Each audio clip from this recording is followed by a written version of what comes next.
well as creating jobs and opportunity here as a dimension of it. And he comes to the position, as many of you know, as former chairman and strategic officer of W.L. Ross & Co., and has had over 55 years of experience in investment banking. Before he was doing that, and in private equity.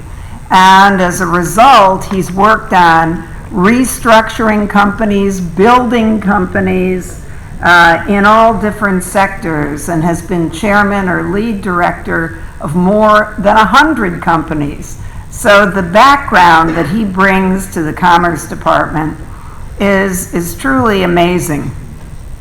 He's received too many awards for me to go through all of them. And the interesting 2 or 3 that I thought worth mentioning is he was privatization advisor to Rudy Giuliani when he was mayor of New York, and at the same time he was later in time, but appointed by President Bill Clinton to the U.S.-Russia Investment Fund. So all sides of the political spectrum recognize his excellence. He also was awarded a medal for helping South Korea, during the financial crisis, and by the Emperor of Japan for assisting Japan. So he's received acclaim from so many countries and so many sectors. He really is a tremendous asset to the United States as Secretary of Commerce and to us for all of the time that he's devoted to us. I think we've got about 5 minutes. I wouldn't depart, but enjoy your tables, and he'll be in.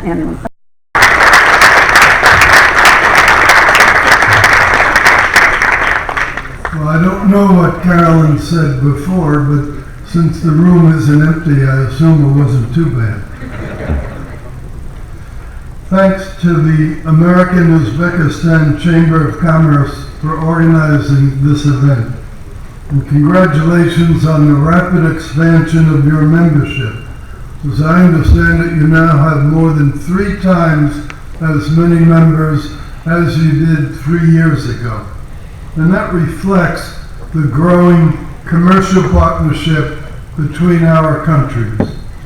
Thank you also to our distinguished guests who traveled such long distances to attend this forum. I'm happy to see some familiar faces, and I'm honored to be here to express the U.S. government's commitment to deepening our engagement with Uzbekistan. In May 2018, President Mirziyoyev made a historic first visit to the White House. And during her meeting in the Oval Office, our 2 presidents launched a new strategic partnership. It has continued on a high level ever since. Last October, I was in Uzbekistan to meet with the president and other government ministers and business leaders. And while in Tashkent, I had the pleasure of speaking at the American-Uzbek Forum's Chamber 25th Annual Business Forum. This past November, my Chief of Staff, Michael Walsh, met with then Deputy Prime Minister Komi Radov to further our engagement with Uzbekistan. And in April, I was pleased to host Deputy Prime Minister Ganeyev here in Washington. There is also a new U.S. ambassador to Uzbekistan, Dan Rosenblum, an expert on the region and an aggressive advocate for U.S. business participation in Uzbekistan. We have also been blessed in all of our joint efforts. I applaud the successful political and democratic reforms that are underway in Uzbekistan, and we continue to encourage the country's commitment to them. Because of the changes taking place, American companies are far more engaged than ever before in Uzbekistan. We're working with the Uzbek government to continue to expand trade and deepen our economic cooperation. For example, 13 top U.S. companies participated in a Commerce Department certified trade mission to Uzbekistan that we helped organize in June. And among the industries represented were mining, aerospace, agriculture, infrastructure, education, and consumer goods. Our ability to promote new trade opportunities and engage at a high level is the result of the Uzbek government's positive economic reforms. In September 2017, the government began currency liberalization, and it recently lifted its remaining currency controls, allowing Uzbeks to buy foreign currency predictably for the first time in many years. It has also acted to make government affairs more transparent and to promote accuracy of government data. And it has acceded to the World Intellectual Property Organization Copyright Treaty. Under its president's leadership, Uzbekistan is improving relations with its Central Asian neighbors and is promoting regional integration and interconnectivity.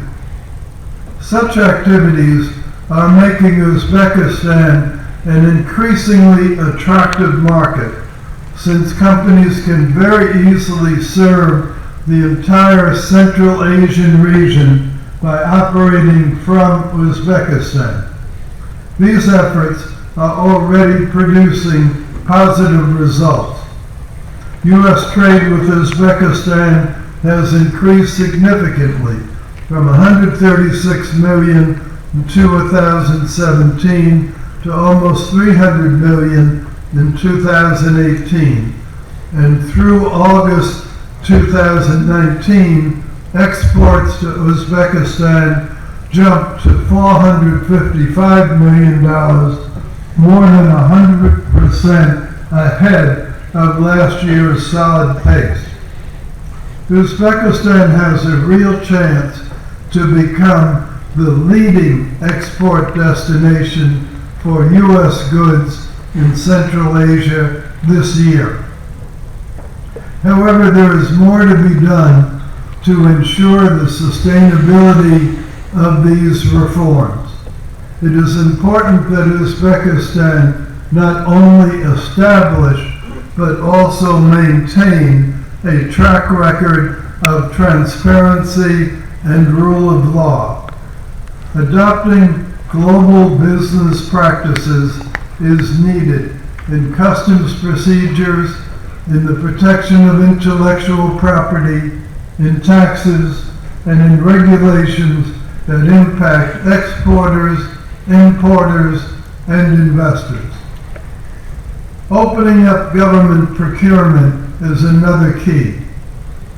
But one of the most significant goals of market reforms is Uzbekistan's accession to the World Trade Organization. We strongly support this effort and look forward to the government's response to questions from the WTO's Memorandum of Foreign Trade regime. At the same time, we encourage our Uzbek partners to carefully consider the impact of new agreements on WTO accession. For example, pursuing membership right now in the Eurasian Economic Union could complicate and extend the WTO accession process beyond the timeline set by Uzbekistan's leaders. The United States is committed to being a strategic partner in Uzbekistan's growth and development through trade, investment, and your outreach to other nations in Central Asia. Department of Commerce is working diligently to convey to the U.S. business community its concerns to our Uzbek partners, as well as promoting the advantages of working with world-class American companies. U.S. companies that are confident in making investments hire local workers. They create innovative products. They take risks. They invest in new factories and equipment and generate tax revenues that benefit the broader community. Other parts of the U.S. government are also working to promote greater economic participation and partnerships in Central Asia. The U.S. Central Asia Trade and Investment Framework Agreement Council is meeting here in Washington as we speak. And I am confident that as our governments and business communities work together, we will build on our present success and deepen our commercial and cultural ties. We are extremely hopeful that our efforts will bring greater prosperity to both nations. This is a worthy cause, worthy of our time and effort. But like everything else, it will not happen unless we in this room make it happen. So thank you again for having me here today, and I look forward to continuing to work with all of you as our relationship continues to evolve. Thank you very much.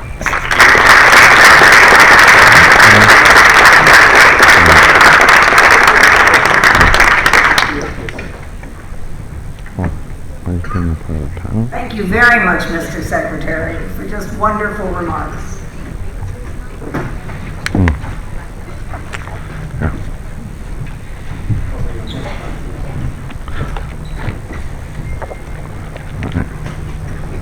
Okay, this is good.